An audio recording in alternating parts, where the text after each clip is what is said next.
All right, following Tuesday's sports wagering action, we're 2-0 in our last two board member tier package bets on BrockPage.com. And the link for today's board member tier package bet is in the description section below. And just remember, guys, if you sign up for my board member tier package bet here today, you're actually going to get access to every single package that I offer on that website every single day, all the way until the end of March. Our board member tier is an all-inclusive membership. Now, if you have no idea what I'm talking about, well, I'll explain a little bit more about it in just a moment. But before we go ahead and move on, just want to take a quick time out and welcome you to the video. My name is Brock Page, and I do sports picks for free right here on YouTube. I also sell my personal bets on BrockPage.com. We have packages on that website starting at just $1.99. Now, what I do here on YouTube is I'll handicap the entire slate of games in any given sport, side and total, or at least most of the games. And what I do on BrockPage.com is I'll share with you which one of these free YouTube picks I'm actually betting on personally. We currently have over 860 members who are signed up and active on that webpage right now. And with that, guys, let's go ahead and dive into it. Florida takes on Texas A&M, and that's going to be at 11 o'clock Eastern tip-off. That's 11 a.m., by the way. That's in the morning. That's an 11 a.m. Eastern tip-off on Thursday, March 10th, 2022. Florida's -1.5, totals 134. But despite being favored in this spot here, the Gators lost 4 out of their last 7. They've had a tough time offensively away from home. The Gators are scoring just 68 points a game in their contests away from Gainesville. And they're also shooting only 31% from three land in that very same category. They're taking on a Texas A&M team who won their last 4 straight. And they also have a winning record against the point spread away from home. Now, defensively, these guys have been pretty tough to score against this season. They're allowing only 66 points a game. And when it comes to offensive production, Quentin Rampage Jackson, he's averaging 14.5 points a game, along with 3 rebounds. Meanwhile, Henry Coleman, he's averaging double-digit points a game himself, along with 6 boards. And speaking of offensive production, the Aggies are averaging nearly 74 points a game. Now, total-wise, Texas A&M saw unders recently with the likes of Mississippi State, Auburn, and this very Florida team. Meanwhile, the Gators on the other side, they went 70% to the under in their last 10 outings themselves. I'm going to lean toward Texas A&M plus 1.5 in the under 134. Next matchup, a little Big Ten action. I'm talking about Indiana versus Michigan. And once again, that's a morning game. 11:30 a.m. Eastern start time. Michigan's -1.5, totals 136. Now, the Wolverines have had a really good run against Indiana in recent meetings.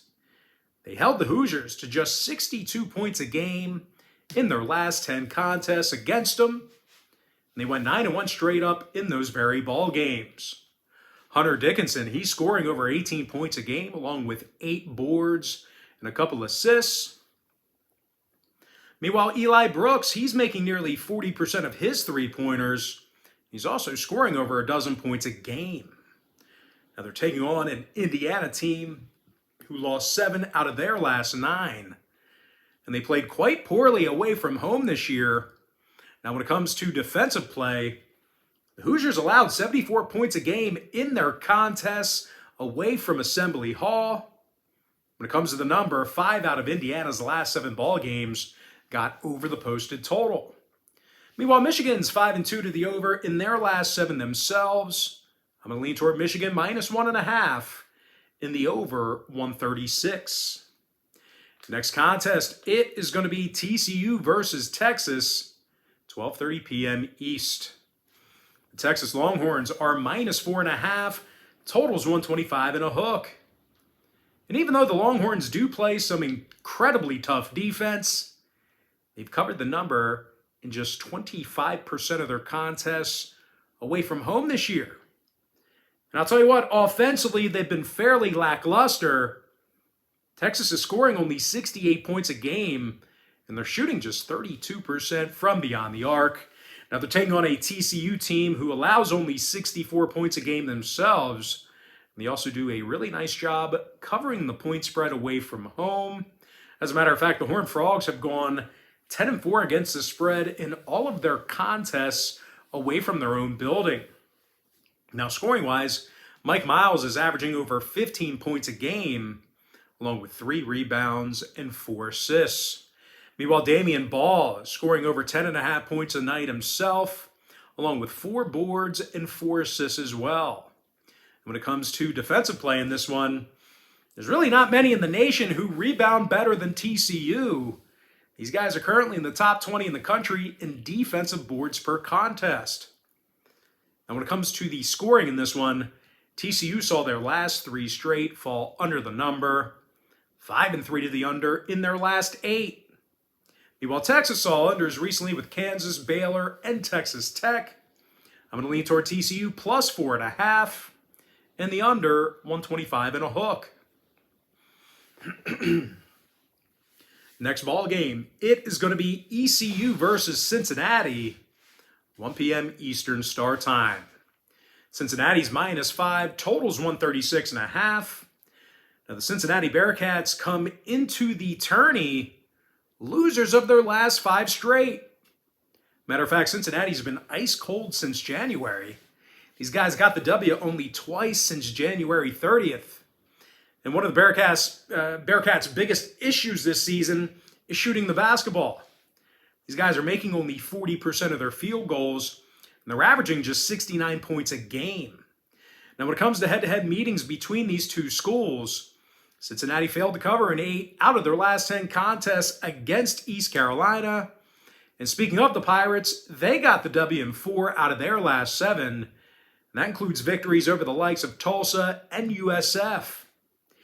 ECU also has a winning record against the point spread away from home. They're also making 75% of their shots this year from the foul line. Now, scoring-wise, Tristan Newton's averaging over 17 points a game, along with 4 rebounds and 5 assists. Meanwhile, Vance Jackson is making 42% of his three-pointers. He's also scoring 13 points a game. Now, total-wise, ECU saw their last 5 straight fall under the posted number. They're also 70% to the under in their last 10. Meanwhile, Cincinnati went 3-1 to the under in their last 4 themselves. I'm going to lean toward East Carolina plus 5 in the under 136.5. Next matchup, it is going to be Marquette versus Creighton, 2:30 p.m. East. Marquette's -2.5, totals 141. And even though Marquette's favored in this one, they've certainly had their hands full with Creighton over the years. Matter of fact, Marquette's allowing 82 points a game in their last 10 meetings with the Blue Jays. And Marquette also got the W in just 6 out of 14 contests away from their home building. Now, the Golden Eagles' biggest issue this season has been their defensive rebounding. Not only are these guys allowing 71 points per contest, they're amongst the worst in the Big East in defensive boards per game. They're taking on a Creighton squad who won 7 out of their last 9. And they also have a winning record away from home this season. Now, offensively, Ryan Hawkins is averaging over 14 points a game, along with 7 rebounds. Meanwhile, Ryan Kalkbrenner scoring over a dozen points a game himself, along with 7 boards. And when it comes to defensive play in this one, the Blue Jays are allowing just 66 points per contest, and they're also limiting their competition to only 40% shooting from the field. Now, total-wise, Creighton saw overs recently with the likes of St. John's, Georgetown, and this very Marquette team. Matter of fact, 6 out of their last 10 meetings with the Golden Eagles got over the line. Meanwhile, Marquette's 9-5 to the over in their last 14 contests away from home themselves. I'm going to lean toward Creighton plus 2.5 in the over 141. Next matchup, it is going to be Tulsa versus Wichita State, 3 p.m. East. Wichita State is -5, totals 133. Now, the Shockers have been really dominant against Tulsa in recent contests. They're 9-1 straight up in their last 10 games against the Golden Hurricane. They covered the point spread in 80% of those contests. Now, as far as this season's concerned, Tyson Etienne, he's averaging over 14.5 points per contest, along with a couple of rebounds. Meanwhile, Ricky Council scoring over 11.5 points a game himself, along with 5 boards. Now, when it comes to defensive play in this one, the Shockers are allowing only 66 points a game, and they're limiting their competition to only 31% shooting from three land. They're taking on a Tulsa team who's been terrible away from home this year. The Golden Hurricane got the W in just 2 out of 13 contests when traveling. And they averaged only 62 points per contest in those ball games. Now, when it comes to head-to-head meetings between these two schools, Tulsa scored only 60 points a game during that stretch. Now, total-wise, Tulsa went 60% to the under in their last 10 ball games. They were also 8-5 to the under in their last 13 away from home. Meanwhile, Wichita State, on the other side of things, they saw their last 3 straight fall under the line themselves, 60% to the under in their last 10. I'm going to lean toward Wichita State -5 and the under 133. Next ball game, it is going to be Wyoming versus UNLV, 5:30 p.m. East. Wyoming's -1, totals 136.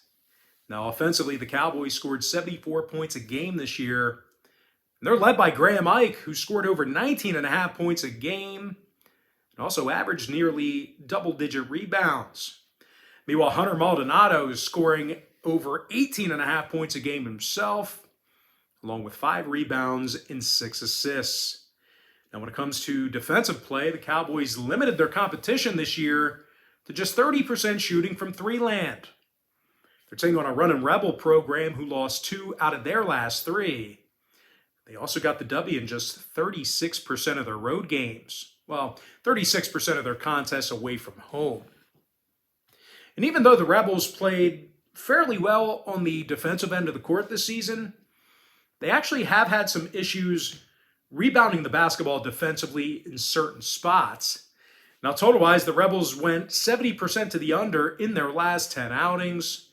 They also saw 6 out of their last 10 meetings with Wyoming fall under the line. Meanwhile, the Cowboys are nearly 70% to the under in their contests away from their own arena. I'm going to lean toward Wyoming -1 and the under 136. Next contest, it is going to be Mississippi State versus South Carolina, 6 o'clock Eastern start time. Mississippi State's -4, totals 137.5. And even though they are the 4-point favorite, Mississippi State's been awful away from home this season. These guys are winning just 21% of their contests away from their own building. And they're holding South Carolina, More recently, the Bulldogs got the W only 3 times since February 1st. They're taking on a South Carolina team who won 5 out of their last 7. And they covered the point spread in 71% of those contests. Now, offensively, the Gamecocks are averaging 72 points a game. And they're amongst the better offensive rebounding teams in the SEC. Jermaine Cuisinart scoring over a dozen points a game, along with 2 boards and 3 assists. Meanwhile, Eric Stevenson's making a staggering 98% of his free throws. He's literally 57 for 58 from the stripe this year. That's remarkable. Now, total-wise, South Carolina went 90% to the over in their last 10 ball games. They also went 60% to the over in their last 10 meetings with the Bulldogs. Meanwhile, Mississippi State saw overs against Auburn, Vanderbilt, and Alabama. I'm going to lean towards South Carolina +4 and the over 137.5. Next matchup, it is going to be Maryland versus Michigan State, 6:30 p.m. East. Michigan State's -3, totals 140. And even though the Spartans really had a tough span of games down the home stretch, they are coming fresh off a double-digit victory over this very Maryland team. Now, when it comes to shooting the three ball, there's really not many teams in the country who do it more efficiently than Sparty. Michigan State's in the top 10 in the nation in offensive three-point percentage, and they're led by Tyson Walker, who's draining 53% of his shots from beyond the arc. Now, Gabe Brown, he's also averaging 11.5 points a game himself, along with 3 rebounds. When it comes to defensive play in this one, Sparty's limiting their competition to just 31% shooting from three-land. They're taking on a Maryland team who's been little threat shooting the three ball themselves. These guys are making only 32% of their three-pointers. And they got the W in only 5 out of 13 away from home this year. Now, when it comes to defensive play, the Terps allowed 75 points per contest in those games when traveling. Now, total-wise, Maryland went 9-4 to the over in their last 13 away from the Xfinity Center. Meanwhile, Michigan State saw their last 3 straight get over the line themselves, 60% to the over in their last 10. I'm going to lean toward Michigan State -3 in the over 140. Next ball game. Little Big 12 action. I'm talking about Oklahoma versus Baylor. 7 o'clock East. Baylor's -8.5. Total's 135. And I'll tell you what, when the Bears are playing away from Waco, they do a real nice job getting the W. They're 11-3 straight up in their contests away from home. And they're currently in the top 10 in the country in guarding the three ball. The Bears are allowing only 63 points a game. And they're limiting their competition to just 29% shooting from three-land. Now, scoring-wise, L.J. Cryer is making 47% of his three-pointers. He's also scoring 13.5 points a game. Meanwhile, Adam Flagler, he's scoring over 13.5 points a game himself, along with 2 boards and 3 assists. They're taking on an Oklahoma team who's really struggled with Baylor in recent meetings. The Sooners are just 1-9 straight up in their last 10 against the Bears. And they averaged only 61 points a game in those meetings. And speaking of offensive problems, the Sooners have been little threat shooting from long range this year. They're making just 31% of their three-pointers away from home this season. When it comes to the number in this one, Oklahoma saw unders recently with the likes of West Virginia, Oklahoma State, and Texas Tech.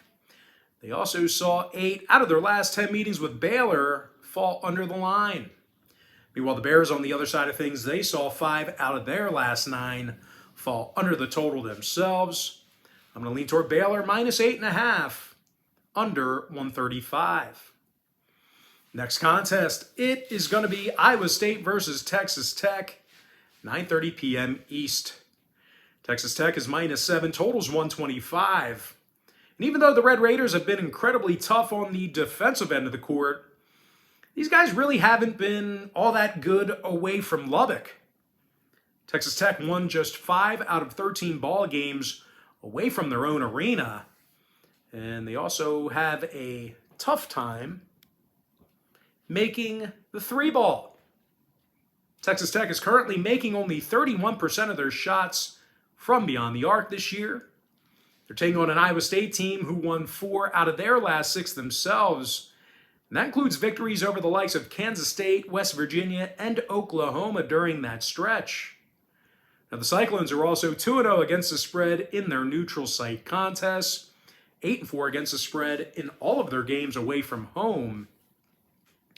Isaiah Brockington's averaging 17.5 points a game, along with 7 rebounds and nearly 40% shooting from three-land. Meanwhile, Tyrese Hunter scoring double-digit points a game himself, along with 3 boards and 5 assists.